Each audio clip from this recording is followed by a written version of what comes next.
America has thousands of ghost towns. Some have become tourist attractions. Others have become historic parks visited by thousands of people every year.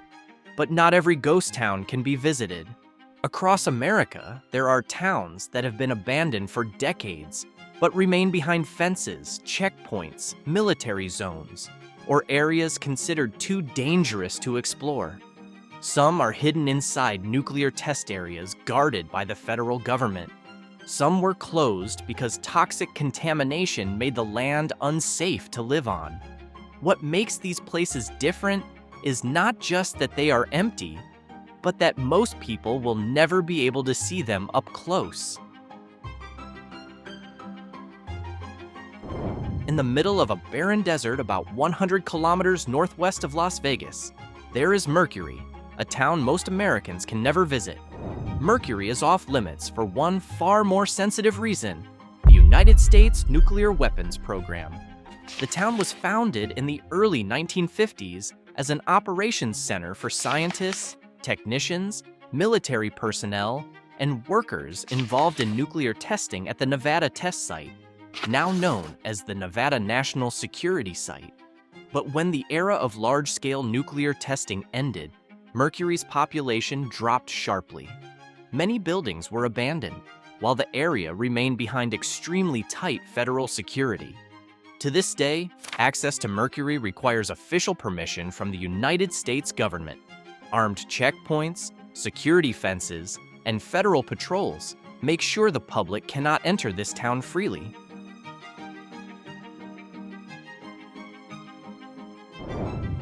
In the middle of Nevada's vast and barren desert, there is Cactus Springs, a former small community now located inside one of the most restricted areas in the United States.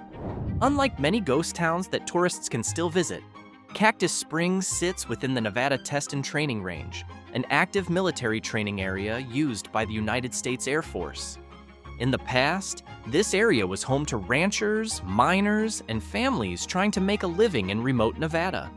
But as military needs expanded during the Cold War, the federal government took control of much of the region and strictly limited public access. Today, entering the area around Cactus Springs without official permission can lead to arrest or federal charges. Hidden in the wide marshlands of San Francisco Bay, Drawbridge is one of the hardest to reach and most restricted ghost towns in the United States. There is no highway leading to the town, no parking area, and no official tour taking visitors inside. The only way to reach it is by crossing federally protected marshland, which is illegal. Today, the remains of rotting wooden buildings still stand in the marsh, creating a scene that looks like something from a post-apocalyptic movie.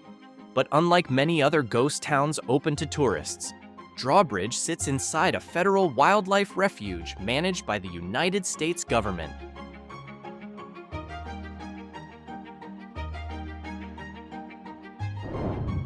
In northeastern Oklahoma, near the Kansas border, there is Picher, a town that was once one of the largest lead and zinc mining centers in the world. But that prosperity came at a very high cost. After decades of mining activity, millions of tons of toxic waste piled up around the town.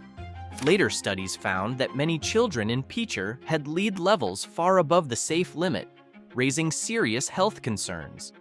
In 1983, the federal government placed the area in the Superfund program, one of the largest environmental cleanup efforts in the United States. The situation grew even worse when an EF4 tornado struck Picher in 2008, destroying hundreds of buildings and killing several residents. Soon after, the government offered a large-scale relocation program to the remaining residents.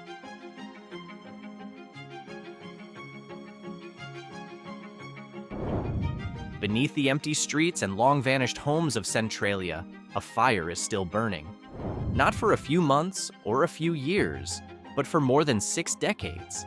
This is why Centralia is often considered one of the most famous and most dangerous ghost towns in the United States. In 1962, a fire believed to have started at a landfill spread into the underground coal mine network. Over time, the ground began to crack, sinkholes appeared without warning, and toxic gases like carbon monoxide escaped through openings in the soil. Eventually, the government decided Centralia was too dangerous to live in. Most residents were relocated, buildings were demolished, and the town's zip code was even officially revoked.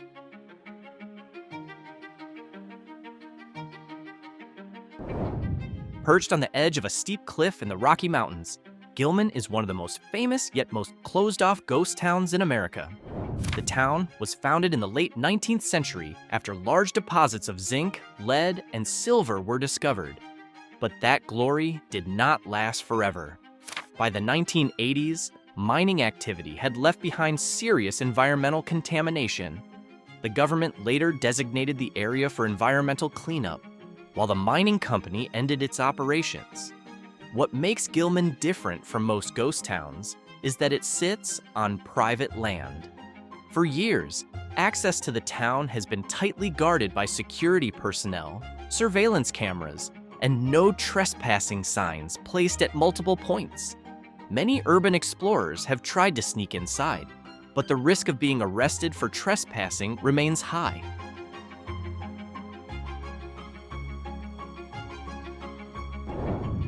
Near the Arizona border, along the railroad line crossing the desert of the American Southwest, stands Steins.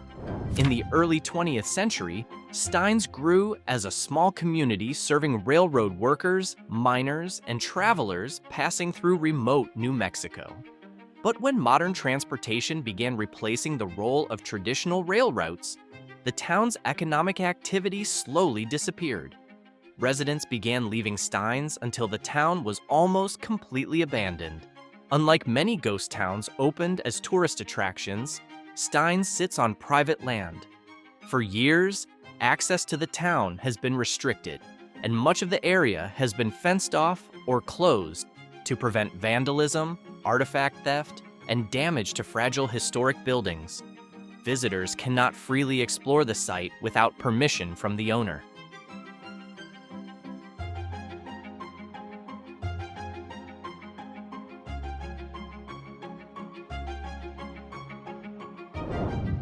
Hidden in the desert hills near the Mexican border, Ruby is one of Arizona's most famous ghost towns. The town began as a mining community for gold, silver, zinc, and lead, growing rapidly in the early 20th century. But life in Ruby was not always peaceful. The town was shaken by several robberies and murders that became famous in Arizona during the 1920s, including a deadly attack on a local store that remains part of local legend today. At present, most of Ruby's historic buildings still stand, making it one of the best preserved ghost towns in the American West.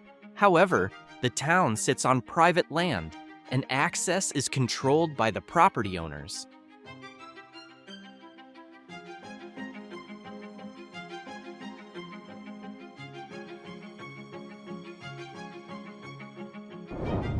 Unlike most ghost towns abandoned because of economic collapse or depleted resources, St. Thomas disappeared because of water. Founded by Mormon settlers in 1865, St. Thomas was once a farming community along the Muddy River. The town's fate changed in the 1930s when the construction of Hoover Dam created Lake Mead, the largest reservoir in the United States. For decades, St. Thomas sat under dozens of meters of water and was nearly forgotten. Interestingly, the falling water level of Lake Mead in recent years has brought the town's remains back to the surface. Building foundations, old roads, and other ruins can now be seen by visitors. However, some areas remain restricted to protect the historic site and for public safety, since fragile structures can collapse at any time.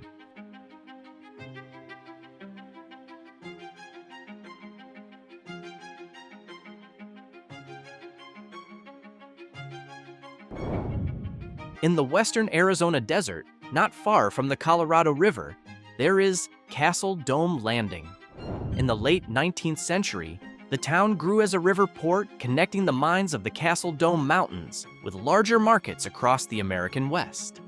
As mineral production declined and transportation routes changed, Castle Dome Landing slowly lost its purpose.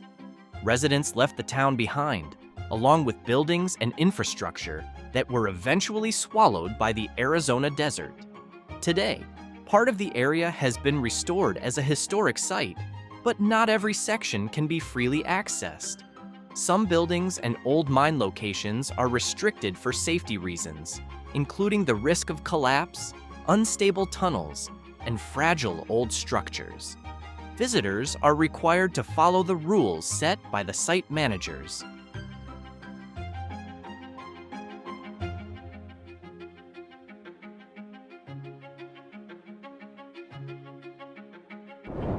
Hidden deep in the mountains of western Montana, Garnet is one of the best preserved ghost towns in the United States.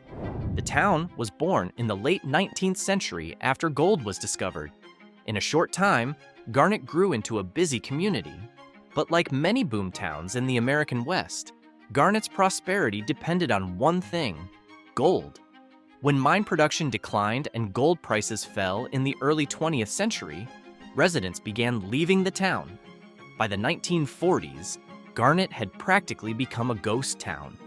Today, Garnet is managed as a historic site by the federal government and can still be visited by the public. However, not every building can be entered. Although it is not completely off limits, its remote location, sensitive building conditions, and access limits in some areas allow Garnet to keep the mysterious atmosphere of an American West ghost town.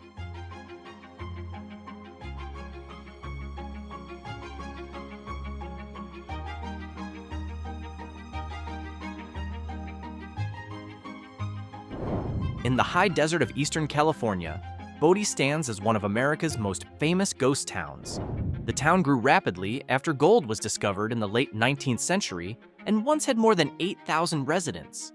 When gold production began to decline in the early 20th century, residents slowly left the town.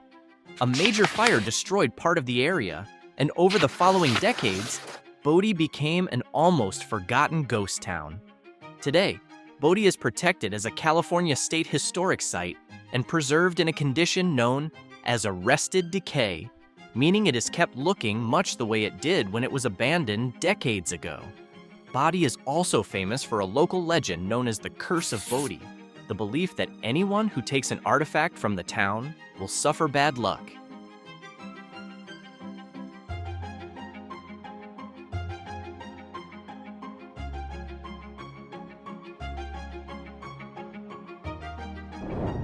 Far in a remote valley of southwestern Montana, Bannack stands as one of the most historic ghost towns in the American West. The town was born in 1862 after gold was discovered at Grasshopper Creek. In its early years, this area became known for robberies, murders, and outlaw gangs controlling trade routes. One of its most controversial figures was Sheriff Henry Plummer, who some historians accused of secretly leading a criminal network operating in the region. When the gold deposits began to decline, residents slowly left, and economic activity dropped sharply. By the mid-20th century, Bannack was almost completely empty and had become a ghost town. Today, Bannack is protected as a state historic park. Although it is open to visitors, not every building can be entered for safety and preservation reasons.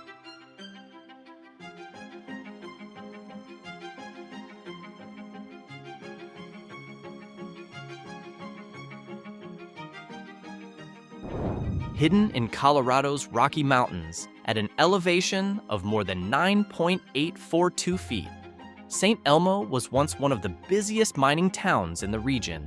Founded in 1880 during the gold and silver rush, St. Elmo quickly grew into a thriving community. When mine production declined and the railroad stopped operating in the early 20th century, residents began leaving the town. Over the following decades, most buildings were left empty and slowly became part of the quiet mountain landscape. Today, St. Elmo is one of the best preserved ghost towns in Colorado. However, not every building can be entered because some are still privately owned, while several structures are closed for safety and historic preservation.